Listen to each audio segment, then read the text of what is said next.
L'heure des experts sur Europe 1, Nicolas Bouzou pour l'économie. Dans un instant, mon cher Nicolas, bonjour. Bonjour. Vous nous parlerez des conséquences de cet embargo russe décrété hier par Joe Biden sur les hydrocarbures en provenance de Russie. Mais d'abord, Vincent Hervouet, même sujet pour vous, mais sous un autre angle diplomatique. L'Amérique donc donne l'exemple en fermant le robinet de gaz russe. Le Royaume-Uni limite, mais l'Europe dans tout ça, s'avère incapable d'en faire autant.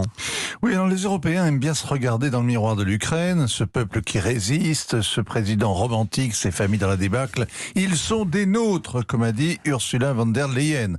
Hier encore, les Ukrainiens étaient ce genre de cousins lointains qui ne le sont jamais assez, avec leur alphabet illisible et leurs histoires qui le sont encore plus. Et puis, les chars russes ont déboulé et l'Europe a découvert que les Ukrainiens nous ressemblent. Ce n'est pas seulement la couleur de la peau ou des cheveux, c'est leur courage qui semble une page arrachée au vieux manuel d'histoire.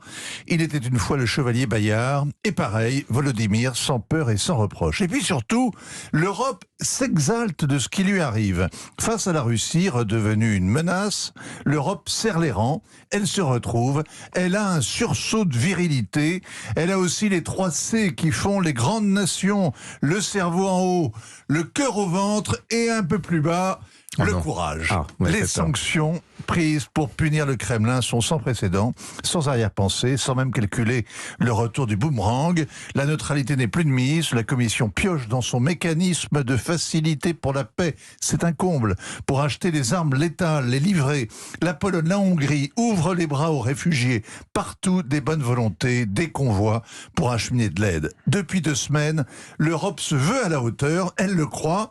Et puis hier, patatras, Volodymyr Zelensky nous accuse d'être responsable de son malheur et Joe Biden interdit les importations du pétrole et du gaz russe. L'Europe est bien incapable d'en faire autant. Oui, l'Europe se retrouve coupable, forcément coupable.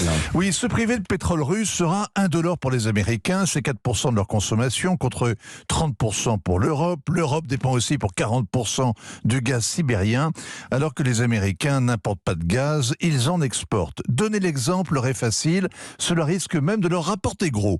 Victoria Nuland, qui est sous-secrétaire d'État, a expliqué hier que le gazoduc Nord Stream 2 était mort et qu'il ne serait jamais réanimé.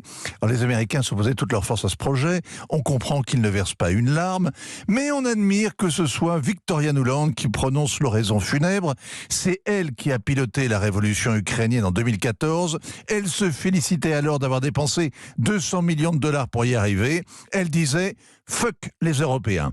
Ils le sont, ils vont devoir se serrer la ceinture, mettre une petite laine, réduire leurs déplacements. Bruxelles ambitionne de réduire les achats russes des 2/3 dès cette année. Alors pourtant, Volodymyr Zelensky reproche amèrement aux Européens de laisser faire la Russie qu'il désigne comme un État terroriste. Oui, il a fait un tabac hier devant la Chambre des communes avec un discours à Churchill, à l'endroit même où Churchill fumait ses cigares.